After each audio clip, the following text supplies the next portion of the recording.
Good morning, everyone. It's a pleasure to be back with you.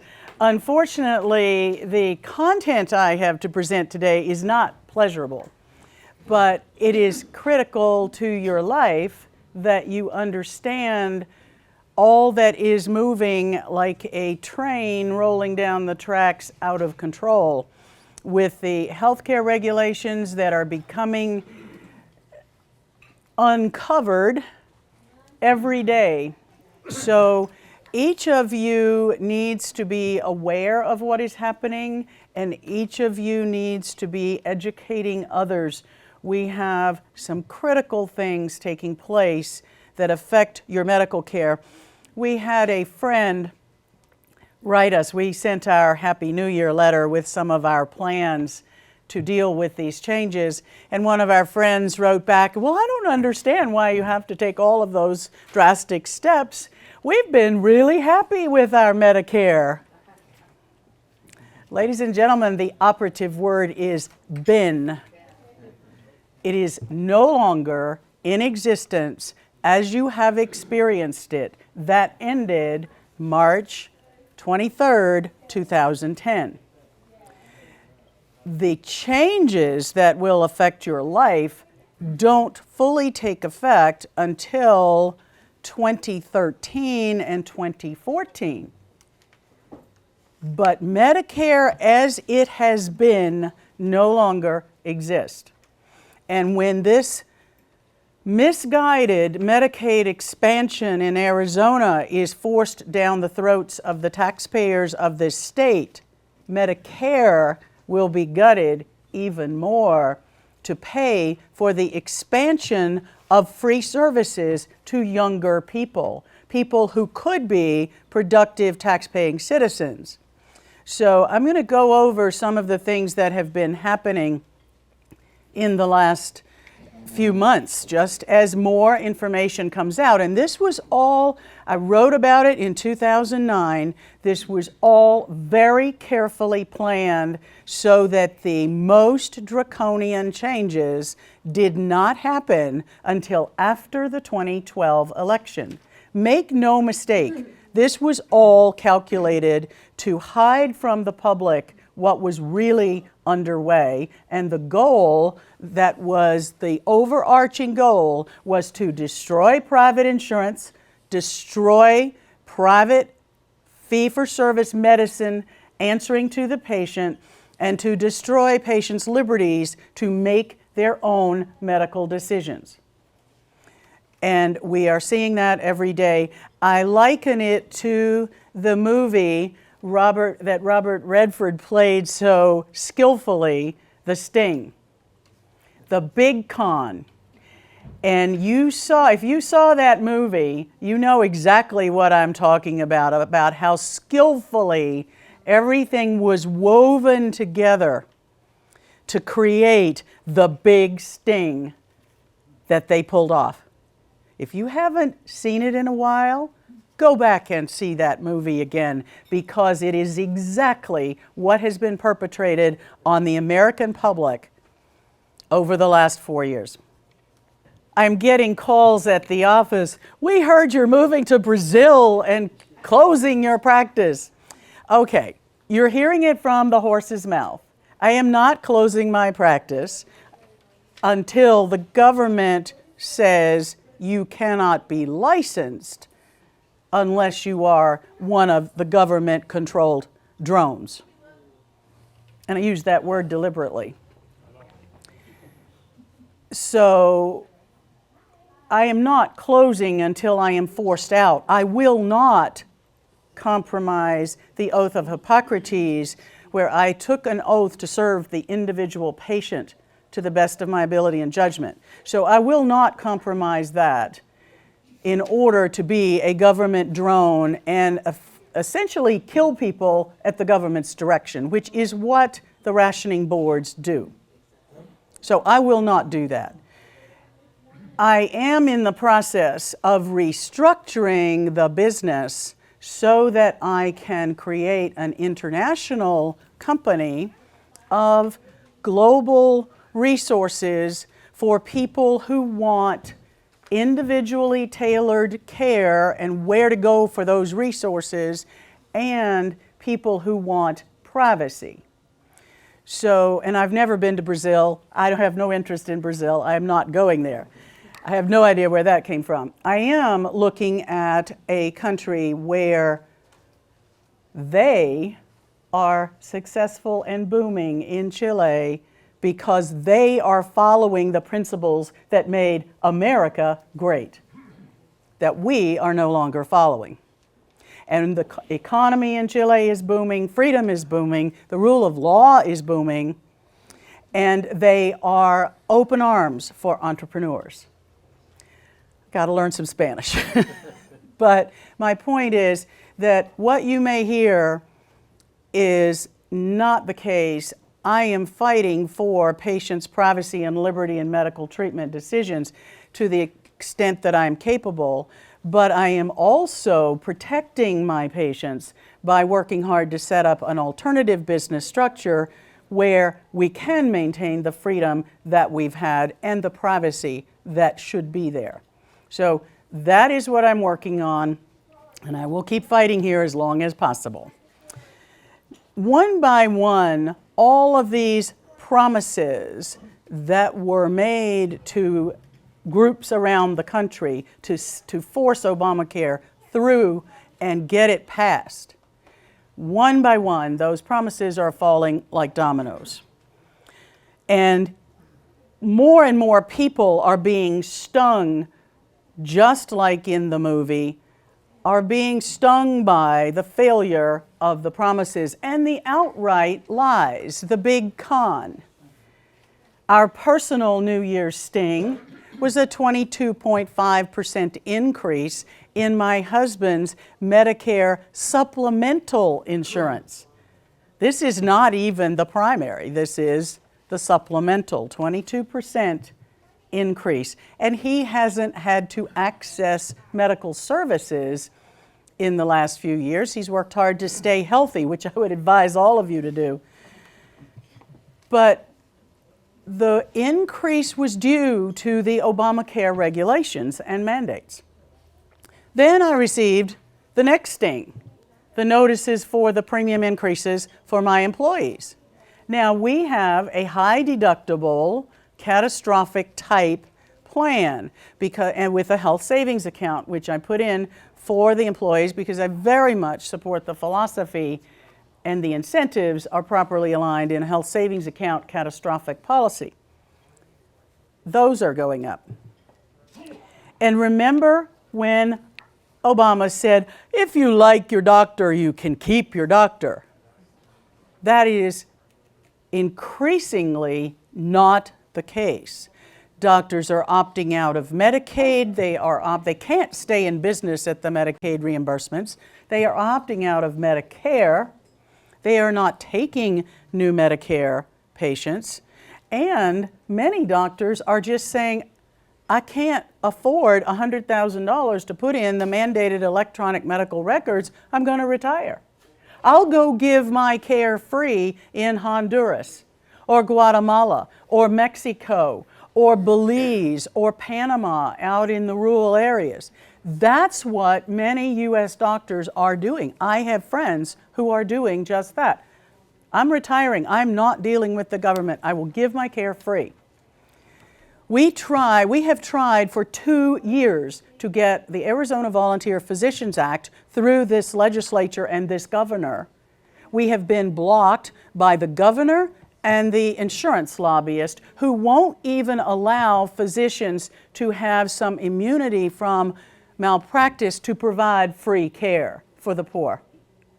I'll come back to that in a moment. So doctors are leaving. You will be seeing nurse practitioners and physician assistants and medical assistants. That's not to disparage people at that level of training. They work very hard. They genuinely care about their work for the most part.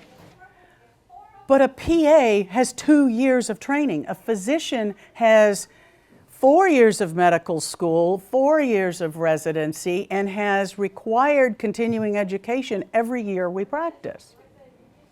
So you're not getting the same level of knowledge and expertise. Plus, nurse practitioners and physician assistants have to follow protocols. That's their value to the government because they're following the protocols. Their license requires it. So they follow a protocol that's been set up by the non-physician experts hired and paid for and appointed by the government. The senior sting is especially dangerous and draconian. I just had a man sit in my office from Michigan and came for a consultation, and he sat in my office in Tucson 2 weeks ago and said, my pharmacist just told me that they are not going to cover Norpace anymore under Medicare because I turned 80. I'm too old. So his choice? Pay out of pocket or die. I am hearing this from more and more patients. I was going to have a hip replacement, not me personally, a patient. I was supposed to have a hip replacement, but my doctor, who last year said I really needed it before I got even worse, is now saying, you know, at your age, I really don't think you should undergo the stress and the impact on your body of a surgery and all of the rehab. Let's just see if we can't get through with pain medicine. Now, what changed? October 2010, which you may not realize, October 2012, the new regulations went into effect that hospitals are now incentivized to pay more if the hospitals do less surgeries. Many of you may not realize that changed. Preventive services for older people are being cut back. Mammograms are going to starting at 50 and every other year. That's their plan. It hasn't fully gotten through yet, but that's their plan. PSAs for prostate cancer will no longer be covered or will only be covered for very high-risk people. And do you know why the preventive services are being cut back for Medicare senior patients? That's part of the money that's being used to pay for free birth control pill for young women under Medicaid. Specific examples of how the money is being cut from Medicare: surgeries, preventive screenings, shifted over into Medicaid. You better get busy and start rallying your network of friends to start lobbying the governor not to pass this Medicaid expansion. When I go through some of that, you'll see why. So the Medicare patients are getting less services while the Medicaid patients get more. Another sting. The IRS just a week or so ago projected that the average family of four will have $20,000 in health care premiums under the new ObamaCare that was supposed to save a family $2,500 a year. It's actually costing them about $5,000 a year more. You know, they really put Robert Redford and the movie to shame with what they've done. Large national restaurant chains, you've been hearing about that. The sting there, they're cutting employees' hours so that they don't have to have the full-time employees and mandated health care premiums. Local businesses are laying off workers to keep under the magic number of 50 so that they don't have to provide this expensive mandated health insurance. Liberal groups that overwhelmingly supported Obama are also getting stung. Now, I have to say they perhaps deserve what they get, but the problem is the stings are affecting all of us as well.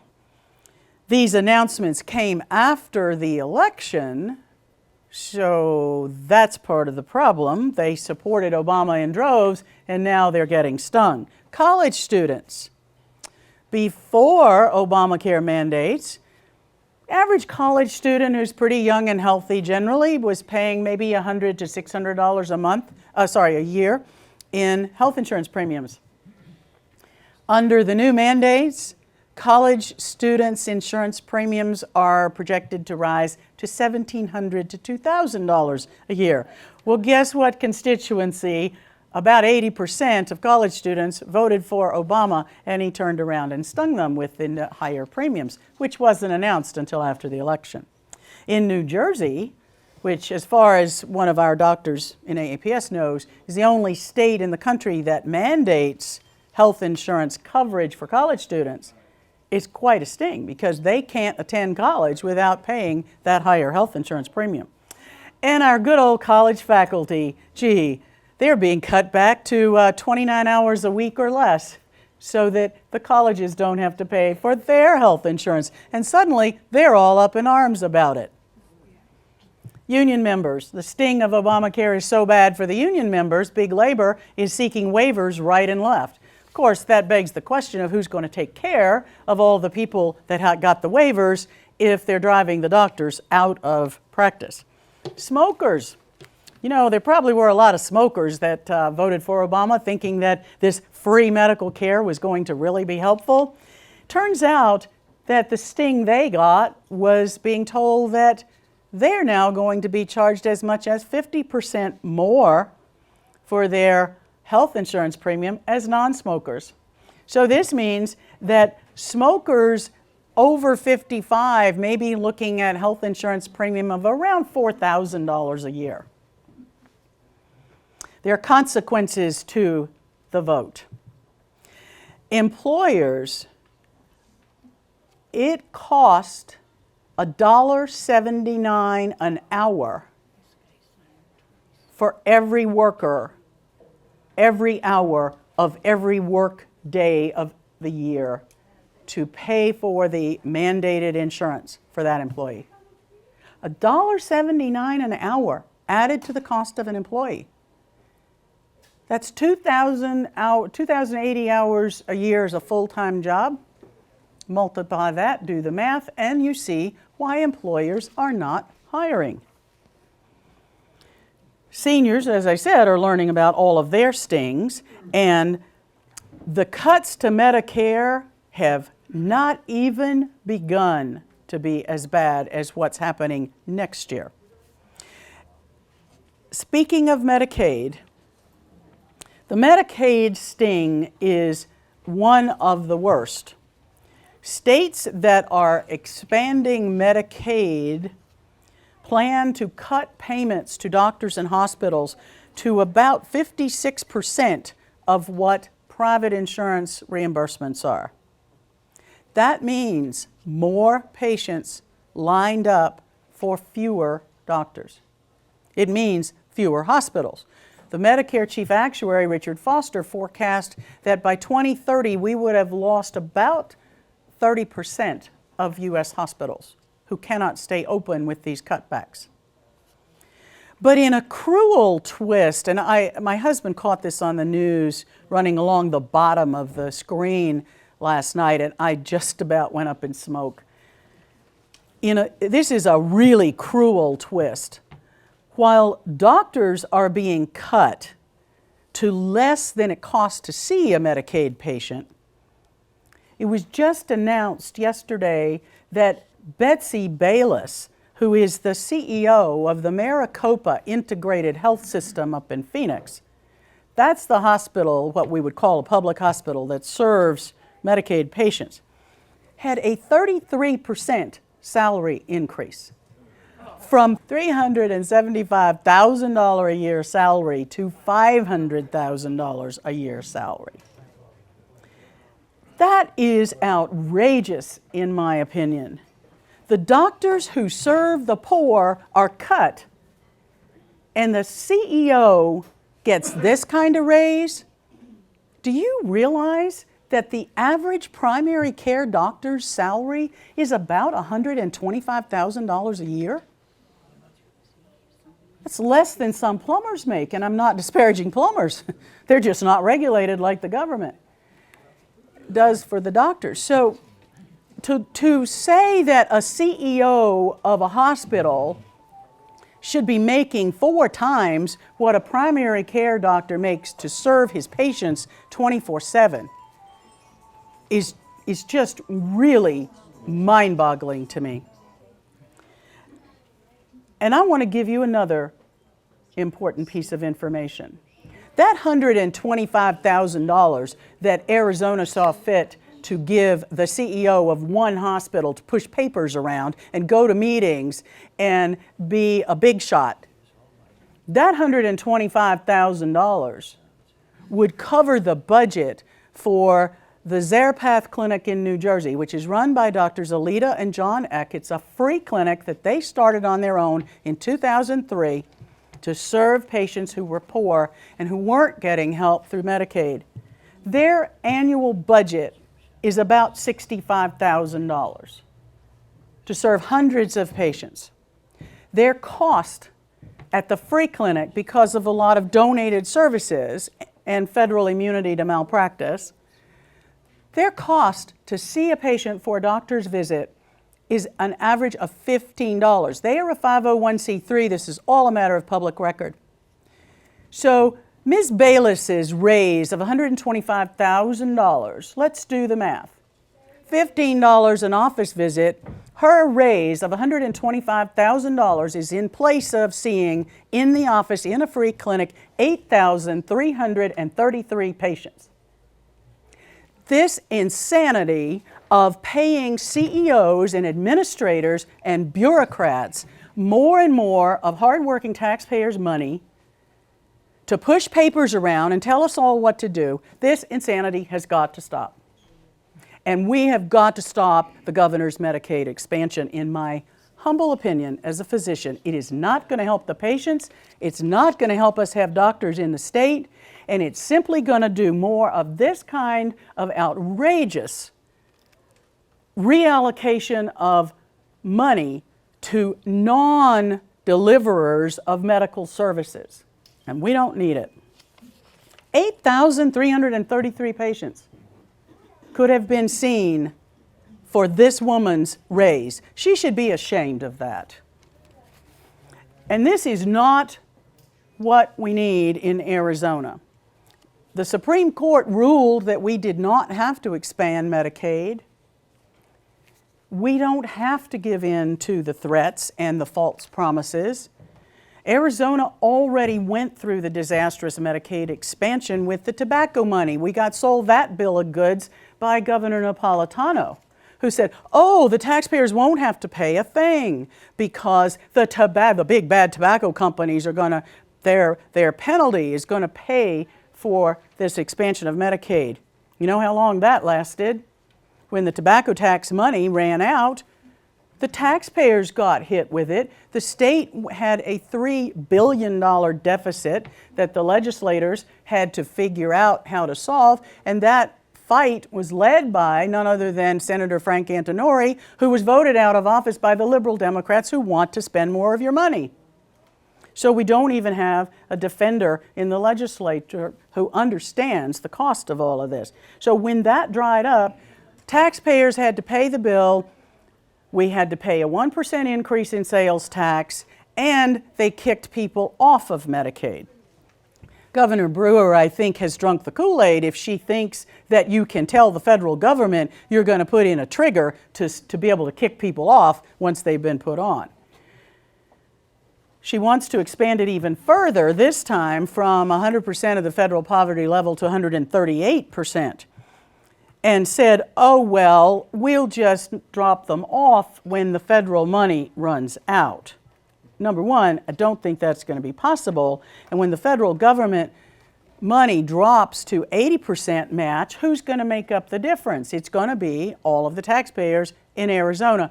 Dr. Orient had a great line for this one. She said, it's like being given the gift of a baby elephant, and they give you 2 years of hay to feed it. I'll let you think about what it means for you later. And you've got to remember that the federal government money is not this big free pot of money. I don't know why people don't understand this basic point. It's all coming out of your pockets. The right-hand pocket goes to the feds and the left-hand pocket goes to the state. It's all your pocketbook. It's all on the backs of the hardworking, productive citizens. Doesn't matter whether you call it state or federal, it's government control, and it's money from the productive citizens that could be using it to create jobs and grow the economy. It's indeed a game of a prisoner's dilemma. All the prisoners sell each other out to try and survive. Well, in this case, the states are all selling each other out, each trying to get more than their 50% of what they send into the feds. Well, if all the states are doing it, obviously it isn't going to work. You can't have 50 states all getting more than their share. And if we worked for the Medicaid block grants, then each state could decide how best to do it here. And I want to point out that that free clinic idea that cost $15 an office visit in New Jersey has been blocked in Arizona. We have tried to get it through. And the insurance lobby and the Medicaid bureaucrats and the hospital CEOs that are making these outrageous salaries are all blocking a free clinic concept being expanded throughout the state that we estimated could save the state about $3 billion. The other thing that you don't know is that insurance contracts between doctors and insurance companies and between hospitals and insurance companies have in them a clause called the Enrollee Hold Harmless clause. Frank Lobb wrote a great book on that, and I don't know if we have any copies to sell today, but it's The Great Healthcare Fraud. And you really must read that because what he found, his wife needed medical care. The hospital reviewers said that at her age, she was 70 at the time, at her age and health, that it was medically unnecessary. That was the key word. He said, well, fine, it costs $7,000 for what she needs. I will pay cash for it. Sorry, you're not allowed to pay cash. Why is that? It took him 10 years and expensive litigation over 10 years to get to the bottom of why he could not pay cash for his wife's care. And it's this clause hidden in insurance contracts that says if the care is deemed medically unnecessary, the doctors can't deliver it because that affects our license. Ethically and under the licensing, we're not supposed to deliver care that's not medically needed. That makes sense. So those insurance contracts that doctors sign all have that clause in there that they can't do that. Hospitals can't do it, and it's designed to protect them in the event of a malpractice suit. Now that seems like weird logic, but let me explain how it works. In Frank Lobb's case, if he had been allowed by the hospital and the doctor to pay the $7,000 in cash and she got better, then what does that set up? It sets up a malpractice suit against the doctor and the hospital for reimbursement of the money that he paid because clearly her care was necessary. She got better. So that is why these clauses are there. And more we see it as physicians because more and more things are coming back from insurance companies saying that's not medically necessary. That's the phrase that allows them to kick in this legal clause that's buried in these contracts that you never see because you're not the one signing the contract. You sign the contract with the insurance carrier to pay for your services under their terms, and you agree to the terms that you're told. But you don't know what the terms are in the hospital's contracts and the doctor's contracts. And those of you that think that the problem is going to be solved by having concierge doctors and private practice doctors and you paying cash, you better read the book that he wrote and look at the fact that more and more the opportunity to pay cash for your medical services is going to diminish. And then you're going to have to start looking at options out of the U.S. It's a little hard to travel when you don't feel well or when you have a serious problem. I had a spinal cord compression from a herniated disc that had not been diagnosed correctly in Virginia, and the surgeon, who was a friend of my husband's, was in town for a meeting, business meeting with my husband at the time, and he came as a courtesy to see how I was doing, did a quick exam and said, "Lee, you don't have a back sprain, you have a spinal cord compression at L4-5, and over the next 24 hours you'll be losing bladder and bowel function, and then in 48 hours you'll lose the function of your leg. You need surgery now." That was on a Saturday night. The next 24 hours proved him correct, and by Monday morning Gordon was driving me to Washington and we were on a plane to Houston, where I was met with an ambulance and a stretcher because I couldn't walk, and was taken off the plane to the myelogram and surgery the next morning. That's how close it came to being paralyzed. And I am a very keen student of what it's like to be a patient when things are not getting taken care of, and how close I've come twice to being either a hemiplegic or a quadriplegic because of these kinds of things. So when you see that I'm passionate about what I speak about, it's because I've been a patient as well as a physician, and I see the games these insurance companies are playing, and this thing announced last night about Betsy Bayless is just another example that is so egregious in this economy. And then there's IPAB. How many of you know what that stands for?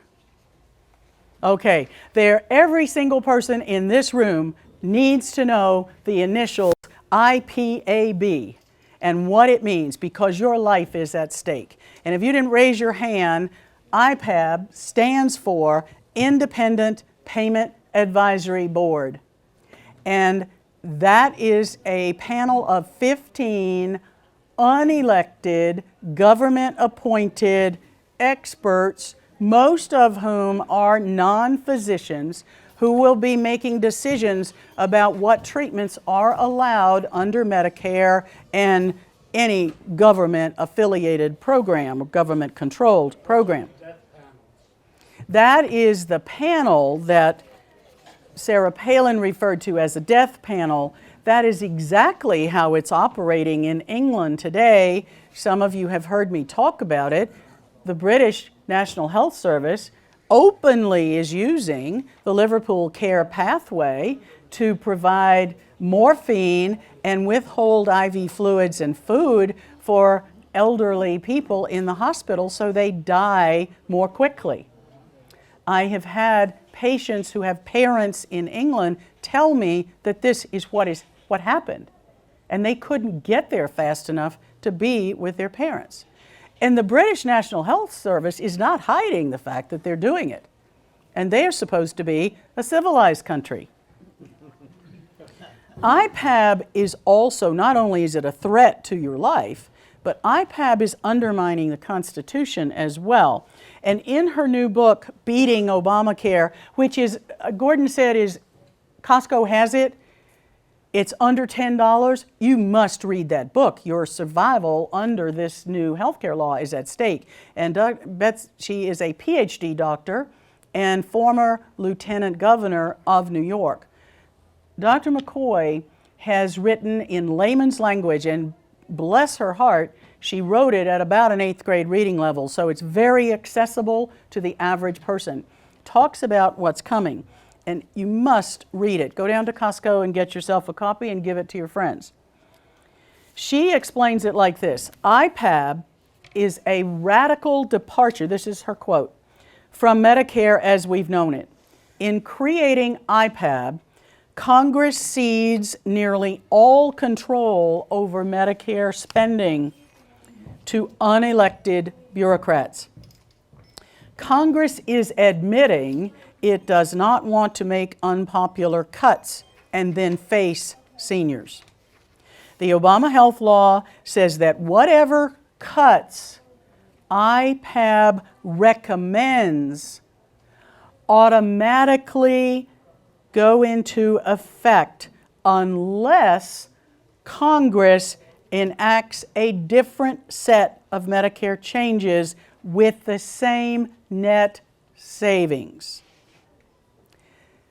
Bottom line, that arrangement making IPAB into a lawmaking body turns the Constitution on its head. And most of you probably don't know that IPAB has that power.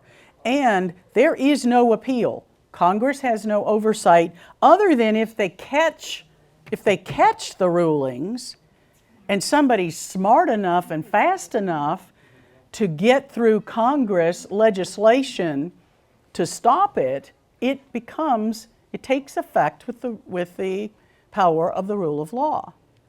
Now that's saying a lot about what Congress would do, and I think that's unlikely. In addition, when most of the panel is projected to be made up of non-physicians, and they want that, they don't want physicians making the decisions, making medical decisions by non-physicians who are unelected, who don't answer to the patient, is a major assault on your life. I have shared with you, I wouldn't be walking today if I could not have made the decision to see another surgeon and go to another hospital. And it is hard flying when you have something medically wrong. And yet, people from the UK today are having to fly all the way to India to get care that they need that the National Health Service has denied. Americans are not used to that. And you are not used to not being able to get something. And when you get there and you're sick and you need it and you cannot get it, just as Frank Lobb's wife found out, it's too late. She died. And he spent 10 years of his life trying to find out why he could not use his own money in the United States of America to pay for her care. And let's not forget the privacy sting. Your electronic health record will be used to provide the government with the data that will be used to determine your treatment based upon your age, your condition. Are you a smoker? Are you too fat? Are you too old? Just like my patient 2 weeks ago who said, they said I'm too old, they're not going to cover my heart medicine anymore. In addition, the electronic medical record is becoming the elephant in the exam room. The doctor is looking at the record. Gordon and I both saw this happen ourselves. We went to a dermatologist here in Tucson whose main focus was on his computer screen, entering the information into his electronic medical record. He hardly looked at our skin. I finally said, this is the lesion on my husband's shoulder I'd like you to look at. Oh, well, I think that might need to be biopsied. So he did that, and I said, well, this is the area on my face that I have a question about. And he looked up, sitting at the computer screen, looked up, glanced over his shoulder and said, oh, I think that's just actinic keratosis. I just about fell out in the floor. And Jeremy shared a story. May I share that story? Jeremy shared a story with me that a MRSA sinusitis infection lay dormant in the medical record, the electronic medical record that's supposed to do all these great things. Hidden in the bowels of the computer and cyberspace was the diagnosis of a MRSA as to the cause of such prolonged and severe infection that he was having trouble with. Then in addition, when he saw the record, after the fact, I believe I'm correct, they attributed something to, they said something about you're drinking alcohol, and he said, I hardly ever have anything to drink. Errors in medical records that are electronic are very difficult to correct. It's very easy to have things buried because you can only see one computer screen at a time. When I have my chart of the patient in front of me that's a paper chart, we can scan it and put it on the computer so I have access to things when I need it outside the office. But that's very different from having it all in an electronic medical record, that you can only see one screen at a time and you can only get certain data and you have to use certain templates and they don't always fit the patient. But when I've got that chart in front of me, I can see the patient's entire history very quickly. In a matter of seconds, I can flip through everything that's there and find a report that I needed that I may have forgotten. And so there is a danger medically and safety. It's been foisted off on the public that electronic medical records improve your medical care. That really is not the case, and there have been some good studies to show that, and they're very costly, and when the power goes out, you have no access.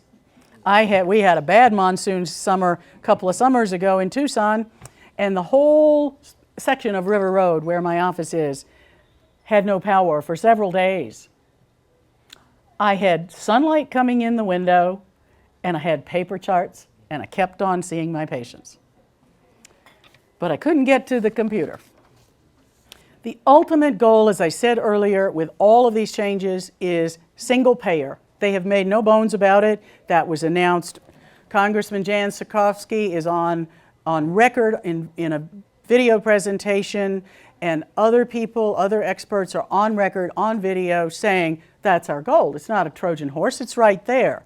Schakowsky was saying that an insurance company executive had said to her, she's a congresswoman from Illinois, had said to her, but if you do that, then it will drive the private insurance companies out of business. And she said to her audience, my single payer friends, that's the goal. We've been blind to what they've been doing. It is designed to bring us into single payer like Canada. And remember, those of you that don't recall the history of the Canadian health system, at the beginning, the doctors were allowed to opt out. They had so many physicians leave Canada that it became mandatory that only the physicians who participated in the Canadian health system could have a license to practice medicine. Canada's been exporting doctors all over the world ever since that program went into effect. Good British doctors stay in Britain only because Britain has a two-tier system. People can pay privately off the National Health Service, and they can buy private insurance if they wish. That is not the goal for what is being done to us. The left, or progressives, as they euphemistically call themselves to hide the truth of what they propose, want government to micromanage every aspect of our lives. The constitutionalists, like I think most of you in this room, feel that we can make better decisions for our lives than the government can. In November 2010, the voters of Arizona passed the Health Freedom Act. And that was called Prop 106 at the time. It is a constitutional amendment to the state of Arizona Constitution. The proposition prohibits the enactment of laws or rules that require any person, employer, or healthcare provider to participate in any healthcare system. It specifically allows healthcare providers to accept direct payment and allows private health insurance. And a good example of that is the surgery center in Oklahoma, where people are coming from all over the world to have state-of-the-art surgery by highly skilled surgeons at a fraction of the cost of what would be in their own hospitals next door, because they pay cash directly to the providers, to the surgeons. So remember, your money does you no good if you can't spend it to help you stay healthy when you need it. And no matter how much money you have, if doctors are not allowed to be licensed, And there are movements in every state to accomplish this. If they're not allowed to be licensed because they're not part of the government-controlled health system, you can't get the care in the United States. And you best be doing what I'm doing, is starting to build a network of people practicing in other countries where it is freedom of choice. Santiago, Chile has some of the best medical care in the world. Buenos Aires, Argentina has fabulous medical care. It may not be the best government structure, but they have, Argentine physicians are outstanding. So are Chilean physicians. And medical tourism, big companies that are looking to do this are setting up in all of these countries that are operating under the principles that our administration is forcing us away from. Medical innovation is driven by the United States of America. That is being affected by the medical device tax. It's being outsourced, or companies are going out of business. So where is the new technology coming from that is going to improve people's quality of lives as well as longevity? It's not going to be there if we keep taxing the companies to death who are the innovators and the entrepreneurs. History has shown that no utopian scheme works, whether it is socialism, fascism, communism, or